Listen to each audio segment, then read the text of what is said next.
comments or whatever you call them here, and then we'll actually talk about some real stuff, and I'll stop talking like an idiot. But I'm here, Mr. Brandon Douglas, aka Height Drop. Gonna keep it short and sweet, but we're gonna get on some real shiznit. Let's go, baby. Let's go, baby. By the way, who's my dorks out there? I got crazy dork tattoos. Got Zelda stuff, Sonic stuff. This is a cool one. I don't know if you know Max Henry, but he's a dope dude. You got it matching. That one's from my mama. Squad up. Squad up, fam. The Squid Squad. Squid Squad. What do you know about Squid Squad? I know that I was there when you got that tattoo, and your hair was long as shit. Oh, yeah, I remember that. Waving it fast. Oh, yeah, wait. That's not the day that I got the tattoo, though. That was the day... That's the day that Max got it. You were just there. But I was there, but we had to do it 2 separate days because the artist didn't have enough time to actually do us in the same day, and Max had to leave the day after. But I was there for his, and then I did mine the day after. Wait, can you pop that... turn off that AC, because it's just loud and super annoying. loud. It's about to get hot in here. It's going to get hot. That's why we got to keep this one sweet. Welcome. We've gone back to back now, 2 days in a row live stream. That's why we're switching to live, is because it's easy to do. Yes. It's much easier than trying to upload videos and edit and produce things that I don't have the patience for anymore. Yeah, the editing and stuff is the hard part, that's for sure. So if you guys want, be sure to check my story. You can just swipe up for a link to the Height Drop live link, so you can catch the podcast there on YouTube. And it'll be a lot easier to listen to, and you get to hear our voices. Yeah, you'll hear it beautiful. You'll hear it through these dank, delicious mics instead of through that moderately okay one. Instead of the iPhone one's okay, but it's nothing like you're gonna have one of these beautiful pro mics that one of this beautiful man got us for us. Okay, we got to pick a live stream, bro. All right, let's go. We're going to the YouTube live stream. Peace out, guys. It was good talking to you. Take it easy. All right. Even though there's probably 14,000 more people watching on that than there are the 2 people that are watching here. But hey. You direct them over here. But it's okay. It's okay. We're good. So we're here.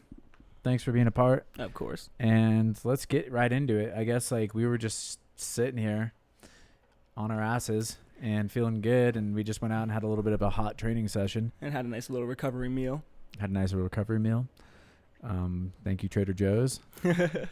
And now we were just all right, well, it'd be kind of fun to do another podcast. I've been trying to just kind of get more into it, get into the rhythm again. And also, you came up with a good idea of something to talk about. Yeah. I was like, this is how it went down. I said, what do you want to talk about? And you're like, what do you want to talk about? And I said, I don't know, something fucking real. Some real shit. Some real. And you said, well, let's talk about all the weird ideas about why we do what we do. Yeah. And specifically the weird things that we do in terms of heights and, the dangers associated with that and what people think of that and what it's like being an athlete that deals with height and decides that they want to participate and do things at extreme height. Yeah. Well, I think the thing is the kind of... One moment. I'm super sorry. I got to turn off this other fan. So I'm just sit here and just look pretty, yeah. That was pretty. Okay, now it's going to be really ultra balls deep, hot in this apartment. So we got to count down. We can only talk for who knows how long. 30 minutes maybe. Check this. Check this out. Do you know that your chair does this? Oh yeah, we talked about that last time, and I was like, oh, that's crazy. You get a recliner that isn't really a recliner. It's a fold out. It's kind of it's a weird. It's a cool thing. Okay, anyhow. Yeah. Sorry, you were saying. I don't know. I think it's just interesting that it seems like in parkour specifically, I feel like to the public, the perception of what we do is a little bit more. I'm trying to figure out a way to put this. It's a little bit more. It's seen as so extreme, but people support and do such extreme stuff every day. It's just that ours is so much more. I guess it's so much more in your face, the kind of consequences that could theoretically happen, because they can just be easily seen in front of you, but they never take into consideration how crazy of things they do in their everyday regular lives. I kind of find it crazy that people that do drugs every weekend find it weird that I jump on buildings every weekend. It's how do you come... Please go further into that. Well, I don't know. You just you meet people all the time who are and it doesn't have to be anything specific, but you find people that almost every weekend or every other weekend, or like, I don't know, popping a Molly every weekend, or popping some pills, or doing loads of coke, or like whatever. And it's just like, Who are you hanging out with? It's kind of like everywhere, dude. Like the thing is, people say like, "Who are you hanging out with?" And it's like, you're hanging out with these same people. Like everybody does this kind of shit. I mean, I know a few people that smoke weed on the regular, but I don't know these cokeheads anymore. I guess it's like thinking about like people I grew up around and that sort of stuff as well. Like it was always weird to me that they would call me crazy for what I did, but they were just like quite literally killing themselves every day. And I mean, even for me, I mean, maybe I'm reaching, and like feel free to call me out my bullshit, but even people just like smoking cigarettes. When I see a dude with a cigarette in his hand who's like, "Oh, you're crazy, you're gonna kill yourself," I'm like, that thing definitely kills you, right?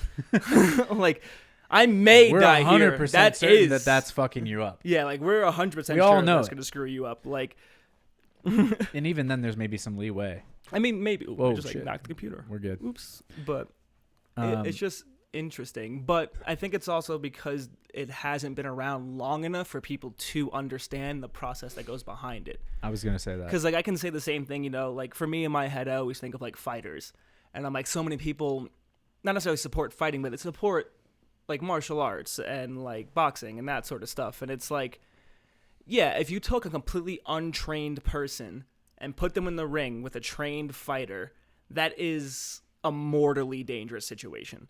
It fully is. Like, that person can hit you so hard that you just will never get up again. Yeah.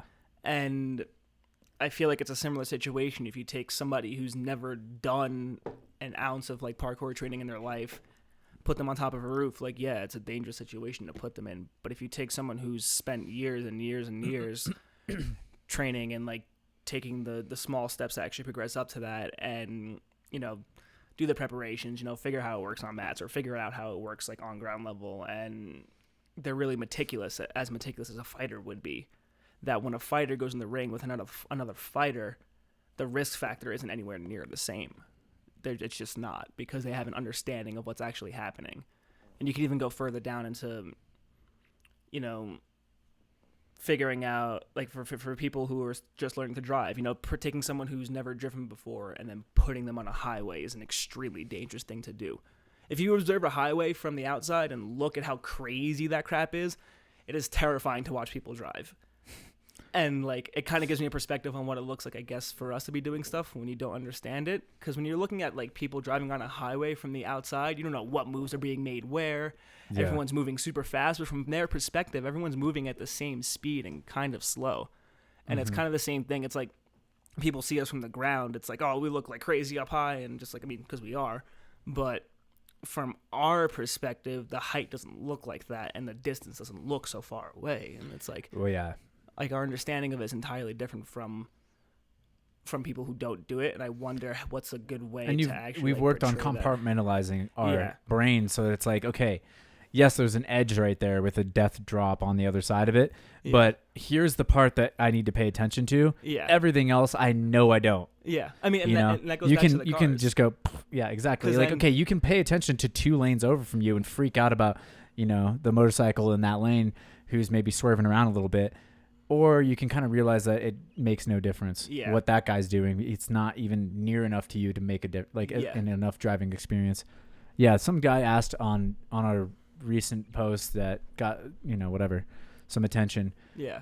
And that's kind of the same example I gave. I was like, you're kind of asking me a question of like, the question was, oh, do you ever think that, like, what do you think about other people that you would, what if someone saw you die, basically? Don't you think about those people? And I'm like,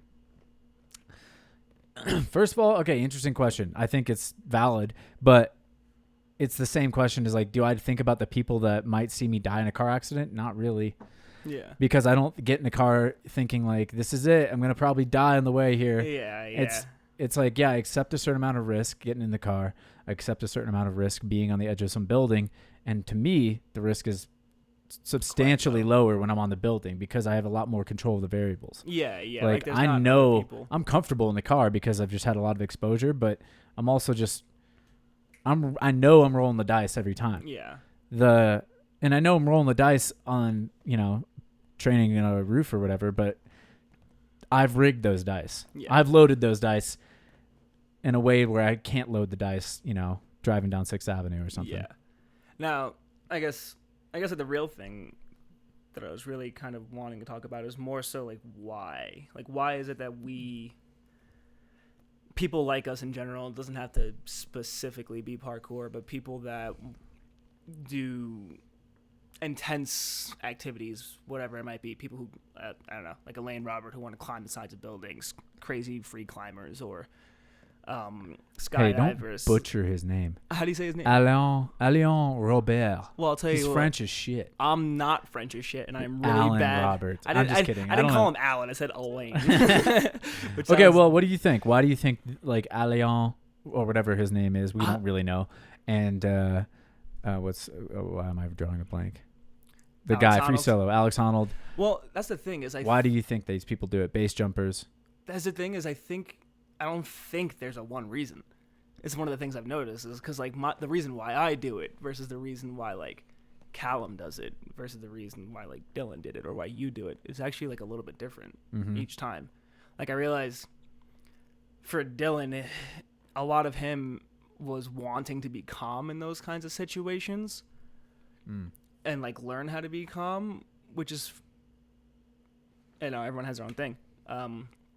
Which is like a good way to go about it for sure. And then other people that kind of like go where the fear is and master it. Yeah. And then what's your reason? For me, it's like I don't really have a reason. I just feel compelled. It's just like interesting. It's not a matter of like wanting to complete anything or like some sort of goal. Like I'm not like challenge oriented. I don't feel like I have to accomplish anything. I just see things and I'm like, that looks like a cool thing to do. And what about Callum? What do you think? What was his? From my understanding, he's just he's someone who appreciates challenge. He's someone who appreciates like having to like work towards something and then like completing it. At least that's like the idea I get from him. Which again is another different path toward it. And then some people just don't have it at all because they just have totally different goals. And I kind of wonder if it takes a certain upbringing to kind of get to the position where you want to push that sort of obviously dangerous situation, I guess. By obvious, I mean more so just in your face because, like, like I said, like people participate in dangerous stuff all the time. But the thing is that it's just not so blatant. Yeah. I think what makes us so shocking is that it's just blatant. It's like the risk factor, even though it's low, what could happen, you can see it right there. Whereas you usually can't. And like you said, it's odd because like it's not exactly reflective of the empirical facts about what is and how risky each activity is. Yeah. Like people accept base jumping, base suit, wingsuit flying. Yeah. Because it's been around long enough that people kind of like have a relationship with it. They kind of know what it is, and they're like, although there's probably some people, they probably get as many or more. Yeah. People saying like, oh, they're screaming about it. Yeah. But the new phenomena of Gashua or whatever, of like people being on the sides of buildings and being at, dangerous heights is unfamiliar to the people. So then even though that's less risky in a lot of ways than, and there's evidence, it's been well documented that these proximity wingsuit flyers are probably likely dead within a few years of training. I mean, I don't even actually know that. I can't speak that well about it, because maybe I have the weird perception about it that's still like really fucking skewed because I'm not in it. Yeah. And some guy, maybe we got to get some wingsuit dude on here who's like been around long enough. Jed Herblast or whatever his name is. Yeah. Well, I guess also too is because like one of the things I always feel, and actually Alex brought this up about free solo. I think talking to Joe Rogan, he's talking about because Joe was talking about like these other free soloers that died. Mm-hmm. And he's like, doesn't that make you nervous knowing that these free soloers died and like so on and so forth? And Alex is like, yeah, actually the funny thing about that, and I wish they put this in the movie, was that none of those free soloers died free soloing. Yeah. And it's just like, oh, okay. Like that changes the perspective of it entirely. Because like it's the same thing. Like I feel the same way when people are like, oh, did you hear about that kid who like fell off the roof in China? It's like, yeah, I'm tired of hearing about people who don't do parkour being blamed for dying doing parkour. Like, well, and I'm not even tired of it. I don't even care. Yeah. Like if you aren't smart enough, or if you don't have I think if you don't have the cognitive capacity or the attention to dive into it a little further, like with wingsuit flying. Yeah. Like I'm not going to go out and tell a wingsuit flyer to stop. No, totally. But, and I know I don't understand it well enough. I don't care about the person who thinks that parkour killed the Chinese dude. Yeah. Because, maybe I'm too optimistic, but I ultimately just don't think that it's a problem we need to address. It's like if you're of sound mind and you start to understand these concepts, they're going to become more and more familiar to people. Totally. And I've never really been concerned about the image of parkour because I believe in people. I don't really need to believe in what we're doing to protect it. Yeah. But what I wanted to say even more was just I think what the Alex Honnold thing touches on is that, and why maybe people do it. This is certainly like something I've been thinking about, is just, it's kind of an embracement of the fact that, and like for me, it's a choice. Like Alain Robert, for example, he says like his like go-to phrase, which I really thought was funny, was, every moment when I'm up there climbing, it is a choice between life and death. And I always choose life. Yeah. Okay. And just like, I thought that was a really cool, simple way to put it. Yeah. It's like, and I think that's one of maybe the root themes that a lot of us are experimenting with, is this idea of like, when it comes down to like real foundational philosophy and just like the oldest questions on the planet or since consciousness arose or whatever, it seems like people are still asking, why? And because there's kind of no answer to that question, then you have this like choice already of like, okay, am I going to feel good about there being no answer? Or am I going to feel bad about it? And it's kind of like a positive or negative. And there's just kind of two ways to go. And that's life and death is like another analogous thing you could make there. And by putting yourself up against the very, the biggest existential question of like, do I value my existence on this, whatever this is, whatever we're doing, we don't know what it is. But if I put it right up against the edge of being extinguished or who knows what, the unknown, the death is the biggest unknown, right? So by putting yourself right up against the biggest unknown, we get to fortify ourselves in choosing life. We get to go, okay, yeah, I know I fucking love what I'm doing here and I don't want this to go away. Yeah. And it's like it's a certain, just like, it's a display of like, yes, I value my life. Yeah. And that's what I really see it as. And it's an acceptance of the fact that like, you can die at any moment. So I'm going to seize and do the things that make me feel excited and joyful about the world. I guess that's part of what it is. And I guess this is a thing I have to work on, but it's like when I see the stuff and it's like, oh, this guy doesn't give a fuck about his life, or it's like, I can't wait to see one of these dudes die. It's like, what makes you think I really want to die up here? Like, I just really don't. Yeah. Honestly. Well, and to me, maybe, or to you, or to Alain Robert, he'd probably rather die falling off a 50-story building than 50 years of cubicle life or something. You know what I mean? Like, it's like, all right, I'll take my death all in one lump sum, please. Yeah. Instead of like my death dripped out over the next 12 decades or 12 been wasted on this bullshit. 12 decades. That's a long life. But like, you never know these days. You never know. But like, the next 60 years, I'll take a little bit of death every day for the rest of my life. Yeah. It's like, it again, and we don't know the value, but if you have the value of like,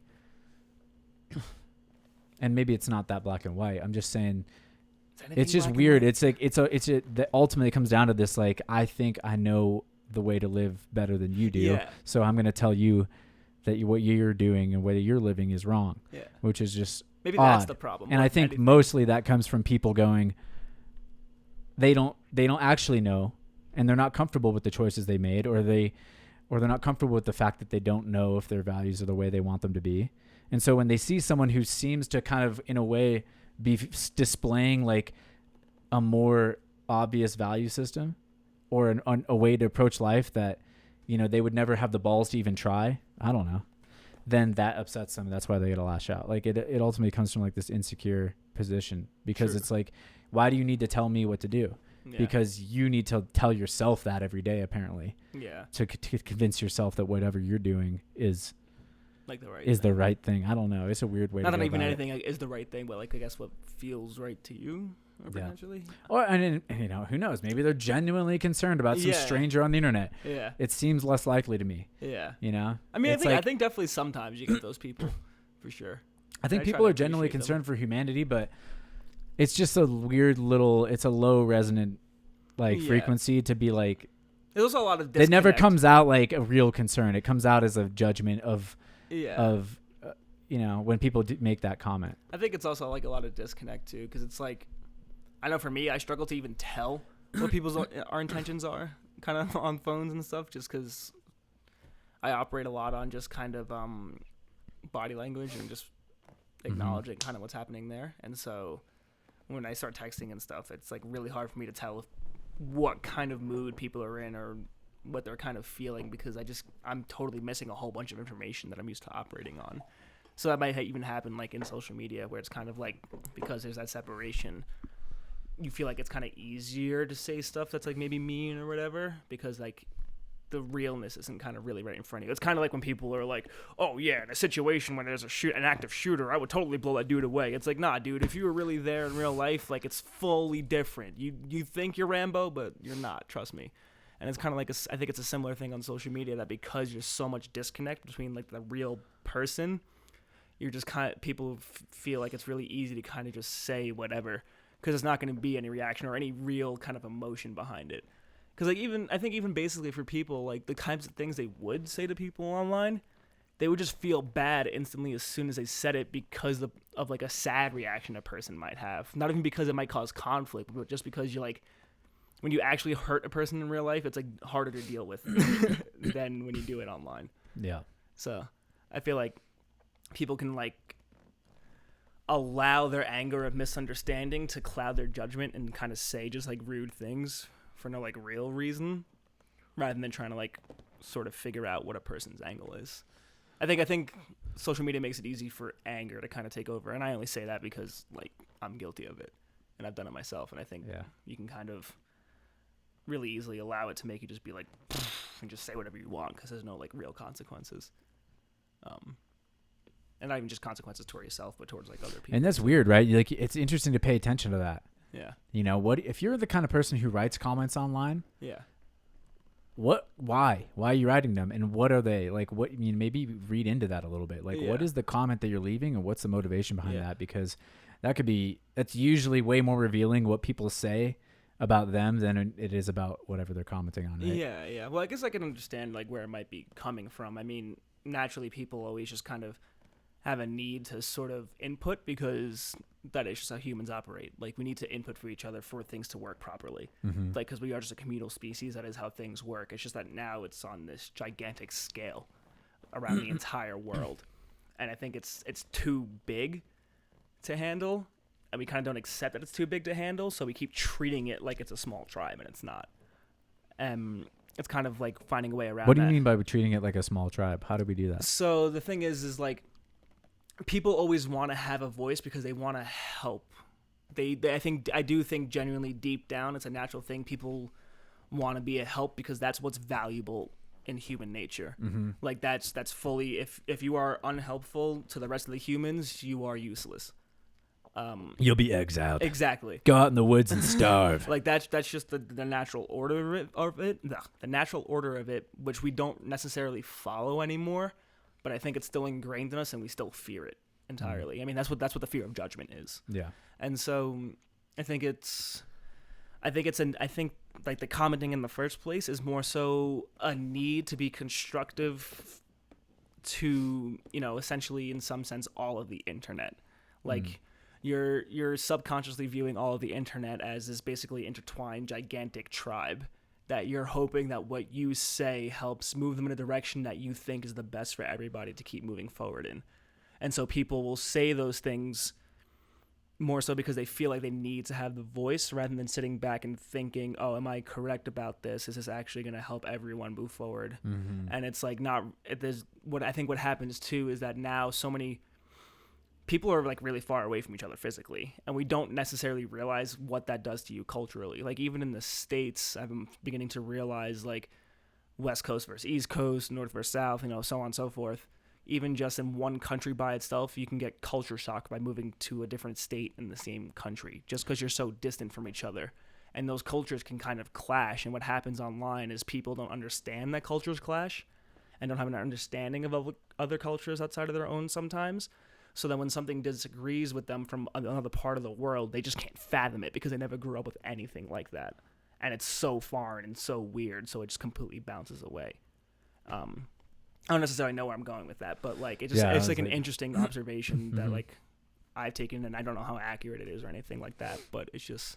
Well, I definitely think that there's a lot of, I mean, even moving just within this state, there's a huge culture difference between Denver, Boulder, Colorado Springs. Colorado Springs, like the way that this country's spread out, and just there's so much air. Like you can find little segments of, and people find those segments, and they just find the pockets, and then they build their culture in a different direction. Yeah, and then you get that shock. It's definitely weird, wild stuff. I mean, I guess we're getting a little bit far away from like the original from the idea of just like why what the height stuff is, but hey, this is good stuff. Yeah, but I guess that goes back to it does seem that like people who tend to go towards more of that sort of sport or anything like that, you ever realize they tend to be people who are they're a little bit not like that.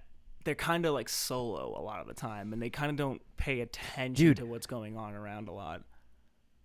They don't? Well, some do, some don't, but it feels like Oh, you know what I was going to say? Sorry, you just made me think about this thing, because I really agree with you. I think that, again, ultimately, I kind of have this optimistic view of people. Yeah. And maybe, whatever. Maybe it's one of those beliefs that is like, okay, there's no evidence for it, but it's just a better way to live your life. That's the evidence. It's placebo is just like, you might as well just take your placebo of thinking things are better than, because it works. Yeah. 10%, baby. 10%, baby. 10% boost on my life. But, or whatever it is that they have to account for in scientific studies with placebos and nocebos. But, what I was going to say is, I tend to agree with you that all this stuff stems from kind of like they want to help. They're tuning into that frequency of like, I need to contribute to society. I don't know how to do it. I'm just going to start with just stupid comments online, maybe that aren't very thoughtful or very well, literally like this, like it's not very well put together and not very well like articulated. But I wonder if that's the same impulse that, these Alex Honnold's of the world are. Like that's his contribution, is just like, I'm going to show people just how far outside the box you can live, just so they can realize that they don't have to live so inside the box. Yeah. And maybe he doesn't think about it that way. Yeah. But it is a huge contribution, because it just shows, just thousands and thousands of millions of people now, that there's just a different way to live, and it just like helps open people's minds. Mm-hmm. And maybe that's why you're called to it. That could be sometimes true. It's just like, you're like, I just want to show people they don't have to be the fucking same shit that everyone else is. Yeah. Or do the same things because we all want to feel free. I think that's that's another like baseline human instinct, is autonomy, or just like a sense of just like individual. And that's the balance we all strike, is we have to live in community. We have to contribute to community, but we don't want to be a slave to some kind of like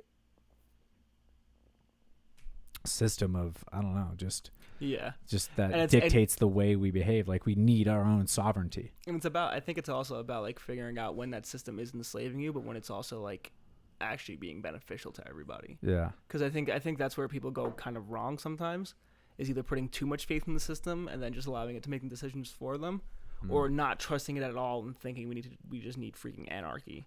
And it's like, no.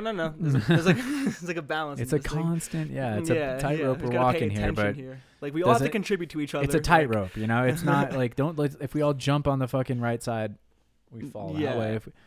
And then that even brings into this big question, is like, does that, when you start thinking about like consciousness as a bigger thing, is that why these fucking extreme people exist? Is that like literally life itself is like, I need to put a little bit of balance to the left side. Yeah. So I'm going to make some freaking weirdo that's so left that he kind of just brings things this way. Well, it or also, such a horrible like racist, like a white supremacist, because for whatever reason we're tipping too far left. We need, like, I don't think that's a good thing, but like it just makes me think sometimes that like these people exist because I don't know. I just don't know. But like it's odd that like they still have to exist in some way. It feels Well, like. I mean, I think a lot Don't of it have has, to, but- I think a lot of it has to do with human nature in general. Yeah. I think humans, just based off of people, I don't know. It's humans need something to fight for. We've done it for hundreds of thousand years, like, Yeah. and I don't know. I think humans are psychologically affected a lot easier than they give themselves credit to be. I don't know how to say that properly. But a lot of things from when you're like 6 or 7 that traumatize you can make you make decisions when you're like 30. Just like, oh, that one person did this thing to me one time, so I'm gonna treat that same kind of person this way, and it's like a subconscious thing. And a lot of people wouldn't like to admit that, but it is just kind of true, unfortunately. And when you can find people who had been in those same experiences, it only validates your claims kind of more. And then it starts to make you think, okay, that means that we're all right, and like now this whole entire group is the enemy. What that kind of does, I guess, if it needs a reason, what it kind of... Well, I don't think it's a good theory at all, first of all, because I think these people on both extremes need to fucking get their shit together. You know what I mean? Like obviously, like, there's no... we don't want more racists and white supremacists or, like, I don't know what the far left extreme person is. Like, I don't even know what to call them at this point. What are they? Like the super wokes, or I don't even know what super woke. That's kind of, it's hard to pin down like what really. Like the extreme left looks like. I guess it's people that right now the topic is like people that insist that you don't say anything and should be arrested for the words you say. Yeah, basically. and yeah. Like you can't offend anybody or anything like that. If you just kind of like anything that we say, like, yeah. Protest against nothing. It's like, oh, we're in the city where abortion is legal. We should protest people against abortion. It's like, yeah, you're not doing anything. You're wasting everyone's time. Because they're both doing the same thing. They're both trying to like enforce everyone else's speech and movement and ideas based on their own like very selfish principles. I guess they're kind of reflections of each other. They're like reflections on the opposite side, and they're kind of two of examples of like where to find that balance, maybe, where it's kind of like, well, you need to take like some left values, but you do also need to take some right values too. Like everybody sort of has certain points and like accurate areas, and it's you have to like balance and critically think about it rather than just accept an ideal. I think that's what I guess that's where it comes in, is like, acceptance of ideals. Are we actually on some extreme? Like, are we on like some? It's not right wing and left wing politically, but I think that's maybe, if to make the devil's advocate point here is like maybe that's what they're seeing, is they're seeing us on some kind of extreme. Like they see us as the equivalent of some kind of racist person because we're on the side of a building. We're so far outside the box. We're so far outside the lines of what's acceptable in their worldview that they think we're doing damage to society by being the way we are. True. Which I think is, that's the most, the question we got to ask ourselves is like, and there is probably a line. Yeah. Well, I think a lot of it too. I don't think we hurt a lot of people though. Like we're obviously not trying to like do anything. I think, because I think a big chunk of it too is, and maybe it's just like westernized world stuff, or I don't know how it works in like other areas of the world, like Asia and that sort of stuff. I know they're pretty strict as well, but sort of this lack of liability for yourself. So one of the things I've noticed is like, for instance, like one of the biggest things people get mad about is like, oh, what if my kids try this because like you're doing it? Well, watch your fucking kids. Be a better parent. Like that's like what it feels oh, it's like my responsibility. I got to raise your kids. Yeah, like I don't even have kids. Like I don't mean to Bitch. be rude, but like you there's parental advisory stickers on like stuff for a reason, and like take control of what your kid's consuming. Like don't just give them the iPad. Look at what they're looking at if you care that much. Like if you care that much. If you don't care that much, then don't yell at me when they see my stuff. If you do care that much, make sure they can't see my stuff, because you know what? You can do that. Like you are completely capable of that. Take responsibility like for your own children in my head. Because I can to some degree get the point that they're making. Like I can kind of get how it can influence kids. But what you should take that as is like, rather than being like, oh, you need to take responsibility for my children, you should take that time to take the responsibility for your children and teach them to just take things and think about them. Because I know, I know children aren't the most like cognitively dissonant like at that age when they're like 6 to 13. but they're You're intelligent gonna make some enough. mistakes. They're like intelligent enough that you can teach them not to do really crazy, stupid shit.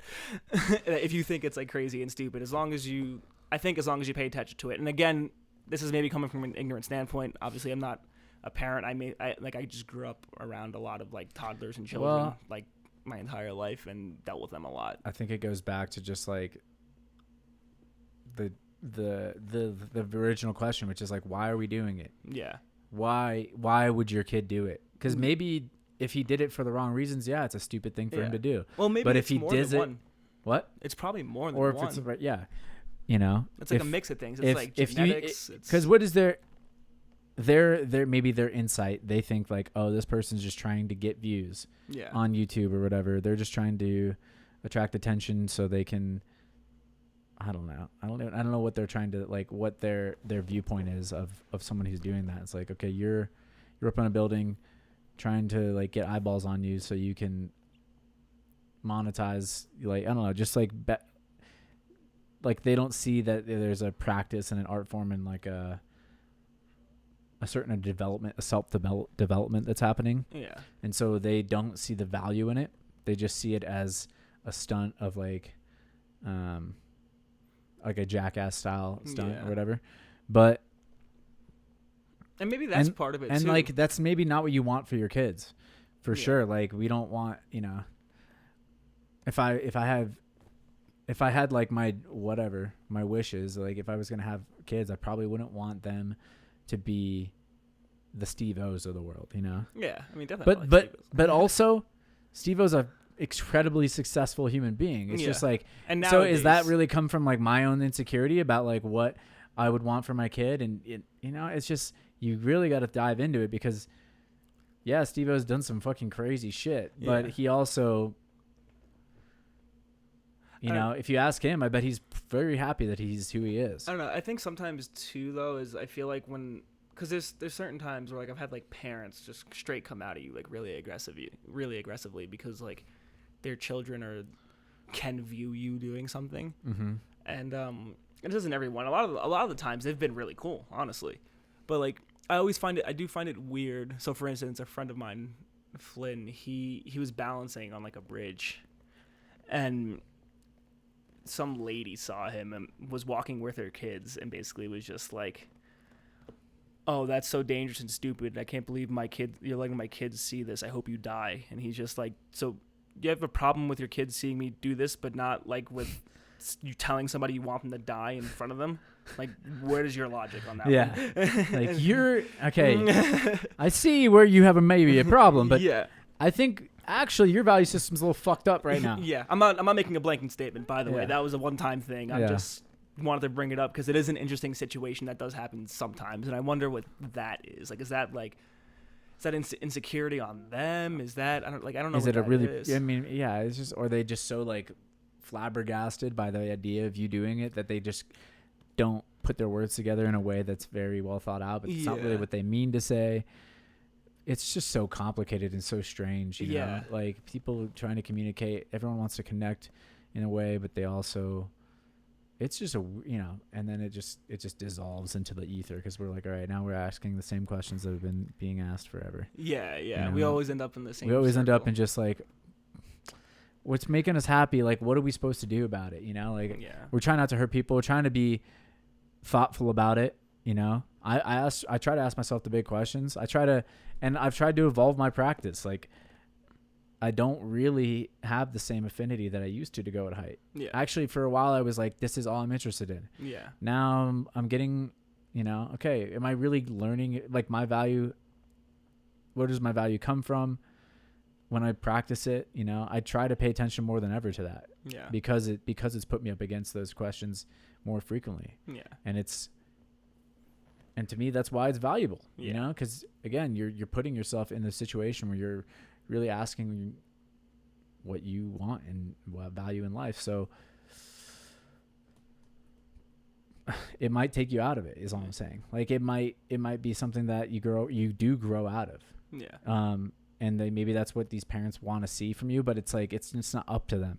To like, when your journey is over, is up to you. It's not up to, or when your journey through that era, it's an odd thing. Yeah, I I think. guess. Like maybe they see it as they might have some insight and sort of perspective, Yeah. but also I don't think like things are linear like that. You can't tell people like how you want them, like what order you want them to learn which lessons in and how you want them to learn it. Yeah. It's just way too, I don't know. It's very aggrandizing or whatever to think that your opinion is like what's going to be the thing that happens and makes them do it I guess the way you want to. I guess the thing I find weird about like the whole bit with children, I suppose, is more so like I think of me growing up and I think of how much like people view parkour as sort of dangerous and how much it kept me like out of danger.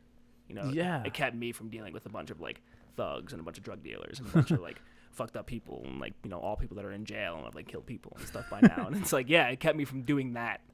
Like that's way more dangerous than anything I've ever done in my life. Like that was guaranteed death by 21.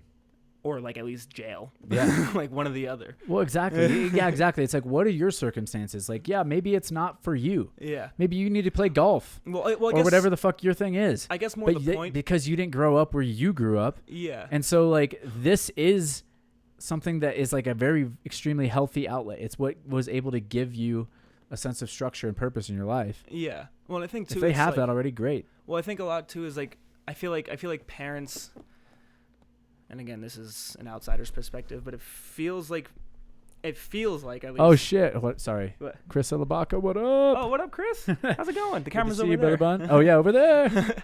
But it feels like a lot of parents aren't aware of the types of shit that their kids are like doing and dealing with, and are like kind of either just sweeping under the rug or ignoring it or just not noticing it entirely. And it's like, yeah, you maybe think that like your kids wanting to do this is dangerous, but do you know what the kinds of things they're dealing with on a daily basis actually are, and like what's in circulation in the world right now? It's like, do you know how crazy the pill epidemic is? Do you know how nuts it is that schools are getting shot up like once a month? Like, yeah, this is the thing you're worried about, or like, do you actually realize the world your kids are living in? Yes or no? Like, and at that point, it kind of feels like, I guess for me, is like there's such high levels of danger in the world that are so out of your control. If you're taking something that's dangerous that is fully under your control and you can decide whether or not you're going to put yourself in the bad situation, why is that so bad as long as it's like shown properly? Because like the weird thing too is like, for instance, the video of us on the building, like I get some people who are just like, oh, you shouldn't be up there, you're so nervous, and I'm just like, well, no, I put myself as like showing the point where I got nervous, like that I was confident up until this point, and then once I felt that nerves, I stopped to show that I'm making responsible decisions and not just hucking myself at stupid shit. Yeah. And it's like me putting myself in a position, I would only put myself into a position that I can get myself out of if I'm that nervous. Otherwise, I didn't go anywhere near where I was at a point of no return because it just wasn't worth it. It's like if I don't feel confident, I'm not going to put myself in that position. It's just not right. Yeah. And so it's weird that, and maybe it's something wrong with how I'm portraying it. Maybe I need to work on that. But it's weird when I do that, and then people are like, just trying to tell me instantly, like, oh, you're gonna die, you're gonna end up in a coma, blah blah blah. It's like I want to see you die. It's like, but why though? Like, are you paying attention to the full story, or are you just kind of taking what you want and then? Well, and it's just like that's, and then then I just want to go. I just less and less I want to give I want to give.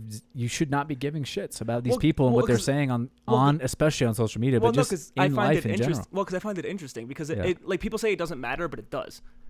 Because you know what? This is where the world is going, and it's a reflection of human nature. It's a reflection of humanity. So like one of the things that, like, for instance, Gary Vee keeps talking about is he keeps talking about how people are like blaming social media for stuff, and it's like, no, you can't blame social media. You have to blame humans. All social media is doing is magnifying it. It's the only thing it's doing. And so for me, it's a kind of reflection of what humans are doing, and I'm wondering why humans are doing this. Like, I just find the psychology of people interesting, and it's like, why do they do these things? Why are we struggling to communicate with each other still? Why are we struggling to like figure anything out properly? That's more of what I'm getting at. It's not like a matter of like who's personally affecting me. Like, I don't give a fuck if someone like wants me to die or whatever. It's like, who cares? Yeah. It's like, but why? I care that you're saying it to like 30 other people, and you want so many people to die for doing a thing that you're just not doing. Like, why? And it's a matter of like, why are we still struggling in this age of communication to communicate? Well, we're still new to it, you know. That's it's like true too. I'm not, you know, I wouldn't expect us to have it all figured out within the next many years, honestly. Like, and well, you know, who knows? Maybe there's no need to be in a rush about it, anyways. Fully. Things are surely like they're not actually killing people. They're just saying they want you to die. Totally. Now. You know, like at least, like back in the day they would actually, who knows? Like that's how violent like it still was that instead of just leaving a comment on Instagram, some dude would just stab you. See, but now, you know what I'm saying? But now is that the same person? Yeah. Now is the person who's saying they would want you to die, would they have been that person without the internet? Or are they just another person who would never say anything like that or do anything like that? Maybe. I don't know. When you're asking about the nature of humanity, right? Like, is it evolving? How fast is it evolving? Yeah. Is it like that now there's just always a certain amount of people that are just, they dish out hate, or there's a certain amount of like the population that they haven't figured out how to interact and engage in a way that's positive. So they just, until they figure that out, they're just putting out negativity, or they're putting out like a message or an intention that is not positive. Yeah. But eventually maybe they figure it out, or maybe there's always a certain amount of people that just never do. Like, yeah, that's a really fascinating thing to me too, is just you look at how many people, I wonder whether it's impossible to measure, but I wonder how many people seem to be putting out more of like a positive energy kind of, or good comments, like only love or whatever, and how many people are putting out negativity and fear-based or angry-based comments. Yeah. And is it the same across time? Yeah. Well, I guess like one of the things that makes me think about it even deeper is because, I've been in situations where people do say that stuff to you in person. And the thing is usually I'll get down and then be like, why'd you say that? And then as soon as I do that, all of a sudden the tone changes and they want to pull back their statement. It's like, you only said that because you didn't think anybody was going to like say anything back to you for real. And it's like, so do you actually feel like that, or do you just want to have a voice? Like, do you just want to piss someone off because you're pissed off? Or do you care about being constructive? And I guess the thing is, for me, is like, I want to see people try to question things to be constructive rather than question things to be angry. Because again, like, well, and sorry, go ahead. No, I was gonna say, because I'm the person who's just done both. Like, I'll admit that like I've tried to make people angry because I was angry, and so I guess because I can accept that about myself, I can see people doing it and can call it out a little more. Well, and that helps you have compassion. Yeah. Which can bring out that and can calm the situation down. Yeah, because you can go to the person and be like, you know what? Why did you say that? Yeah. Because you kind of know why. Yeah. And then they're like, I'm just mad. Yeah. I just need a hug. Yeah. And you're just like, I'll give you a hug. Yeah. But like, but yeah, it has to come from both directions. Like, yes, people need to do a better job of coming, I think, from this constructive place, like you're saying. Yeah. And also, if we really want to be pulling more people out of that like kind of angry state or disparative state, we probably need to do our part as well to have as much compassion as we can for their dumb comment. Yeah. You're totally right. And just be like and try not to engage with it and like reciprocate that kind of energy or whatever. Yeah. Try to have like an actual conversation and sort of, or maybe it's not worth it. It's not, sometimes it's not worth it at all. Often that's where I usually come to it. It's just like, who has the time to really do that? Yeah. Well, that's what I mean. Like if you're going to martyr yourself and like try to pull everyone out from the fucking depths of like just it's a clusterfuck down there. You know what I'm saying? Yeah, but isn't that also the same as like the people who do it in a bunch of different platforms in general before social media existed? Wait, go ahead. Sorry. So like people on TV, people in the news, so on and so forth, famous people, actors, artists, music artists, they're all doing the same thing. It's just a different platform. So I don't get why it's such a negative thing to do it on these platforms. Like, I don't get why it's viewed so negatively to want to reach back to these people.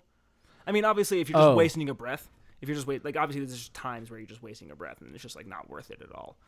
But and maybe it is a little bit different when you are, rather than just, because there's a difference between like, I guess, like making a piece of art and like kind of going out on a screen and saying things rather than directly interacting with people on a freaking keyboard. But I do think to some degree there is some value in it. I'm not saying to sit there for hours a day, every single day, just like talking shit to everybody and so on and so forth. But here and there, try to have a conversation with somebody. See if you can at least make the critical thinking process happen. They don't have to agree with you at the end of it all. I get really squirrely on that one. Yeah. Because I wonder if people are really able to receive a message unless they're like really open to it. If they ask for me to give them, because I'm the kind of person where if I don't ask for your advice, even if it's amazing advice, I probably don't want it. Or even if you give it to me, it won't land that well. And again, that's my own deficit. Yeah. That's something I can work on, is to try to have better understanding and better appreciation for the advice that comes in that I don't necessarily solicit.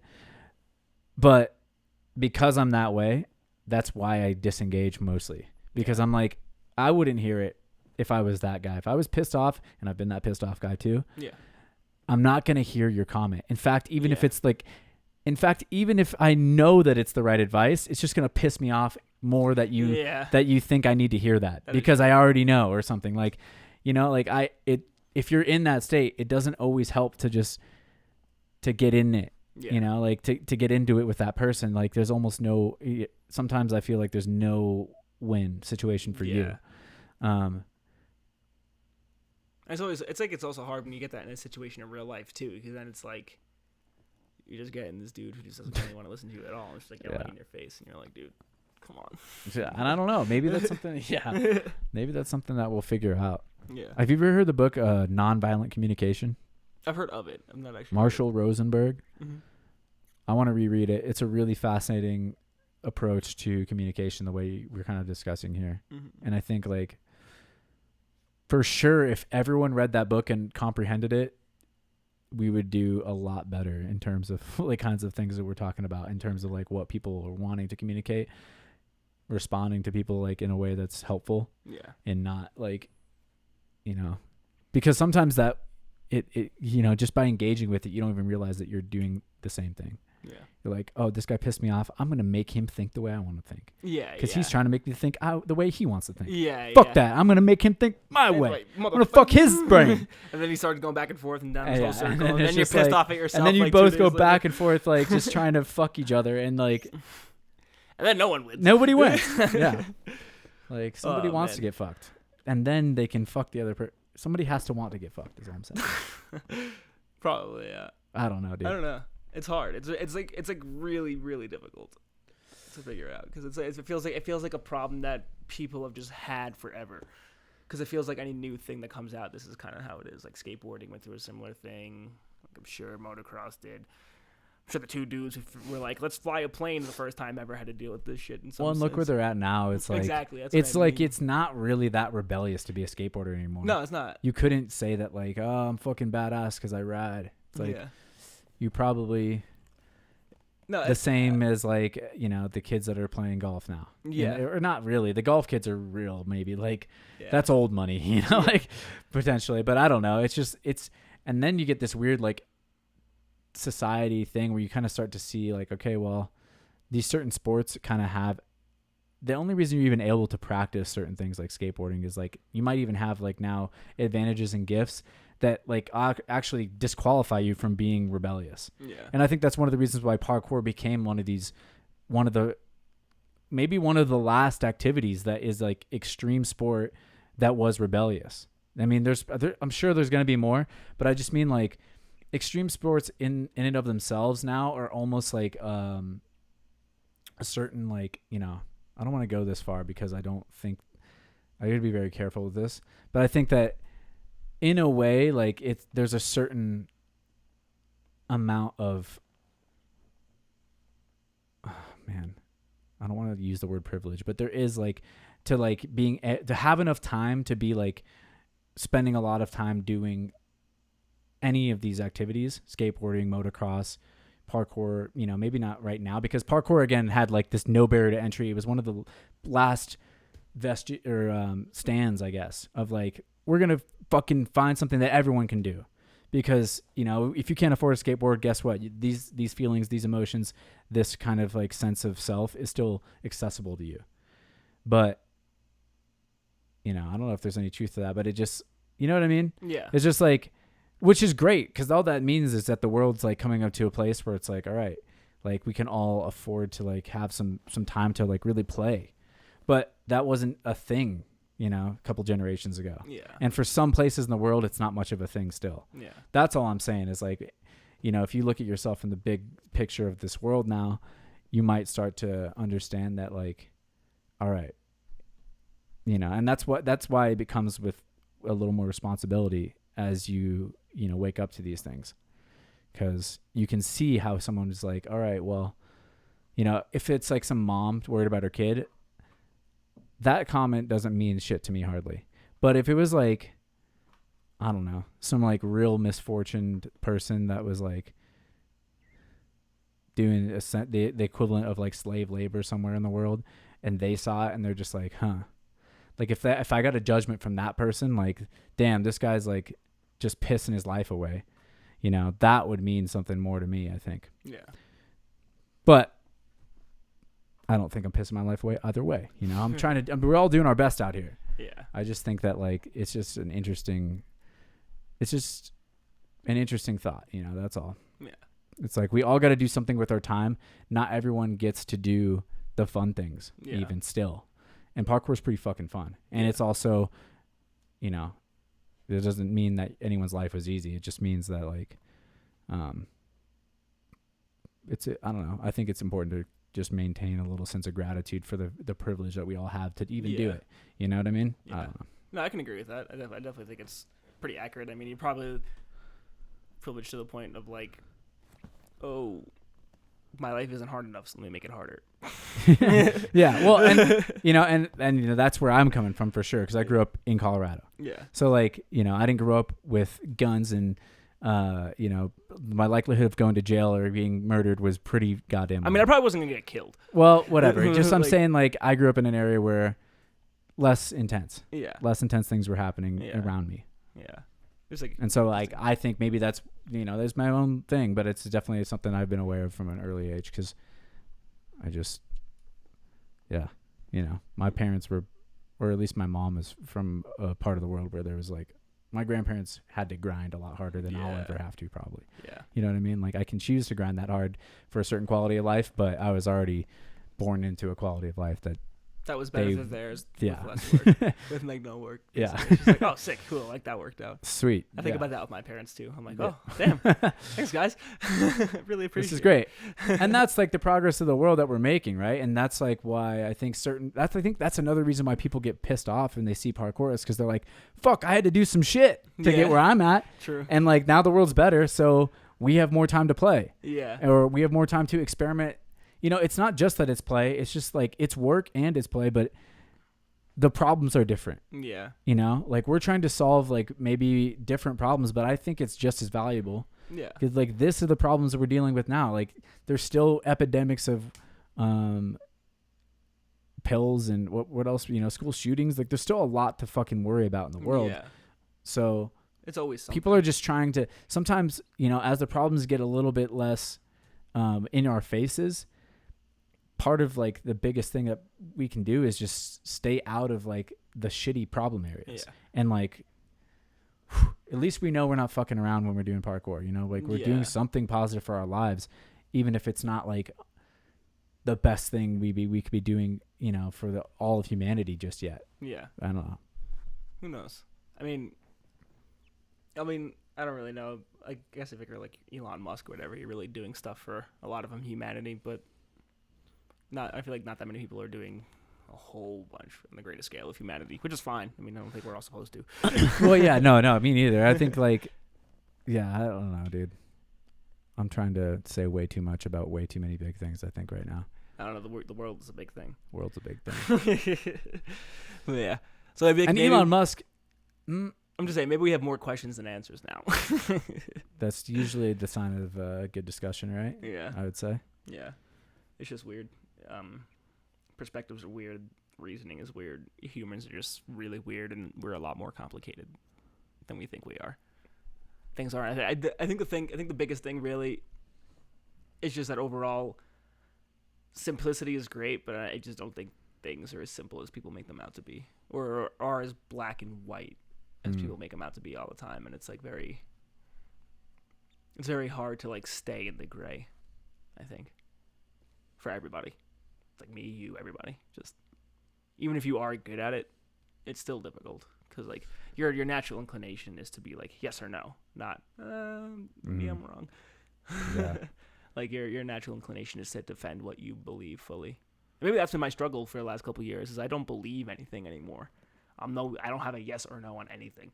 I'm just like fuck, I'm too middle.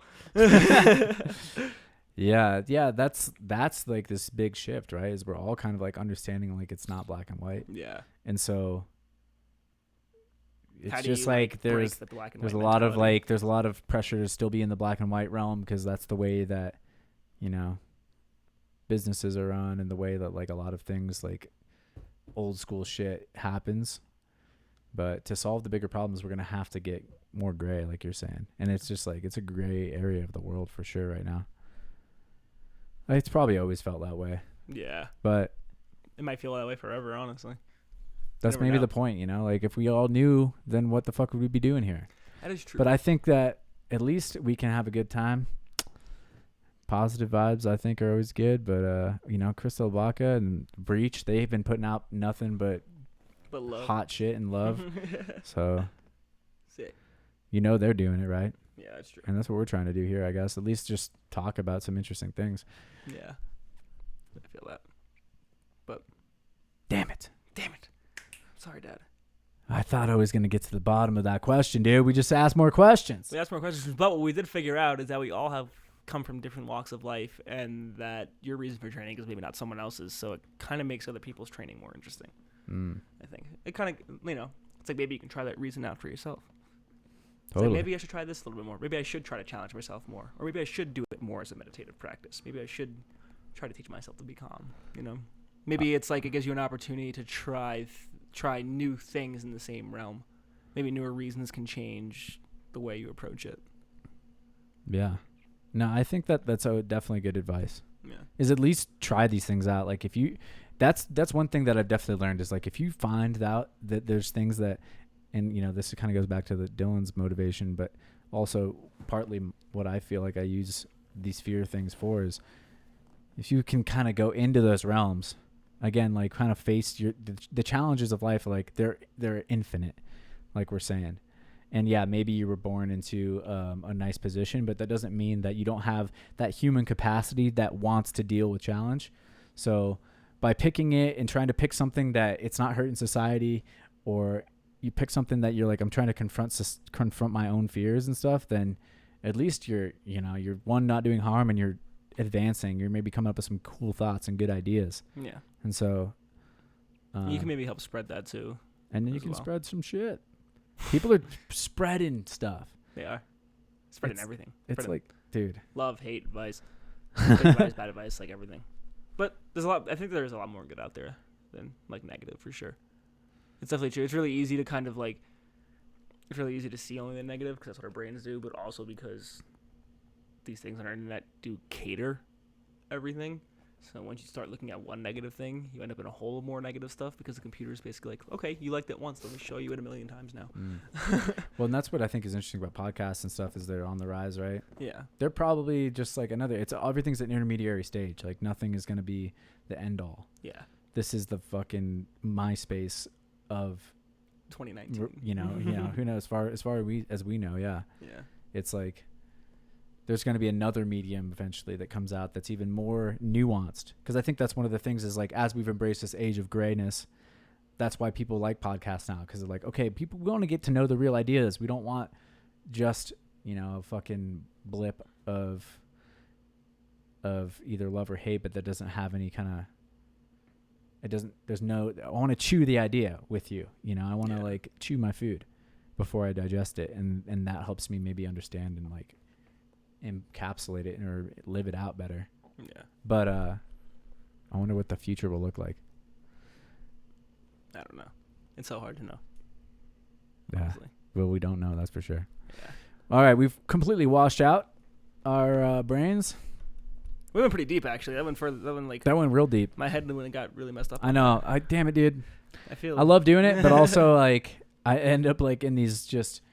It's not a dead end. It's just like it's like a estuary, or is that what it's called? When a river just like hits an ocean and it's just like you wind down, you're like woo, and then all of a sudden it's just like, and you just end up in the ocean. You're like, where the fuck am I? I have no idea. I just like lost all momentum, but then you're floating, baby. I guess that's what it is. You get to float in the sea of gray. Mm. You get to be like, oh, okay, maybe that's what it is. The goal is to just like be passively in the gray, kind of like be a little resistant when you need to be, but most things you're gonna kind of just like let pass. Maybe, I don't know.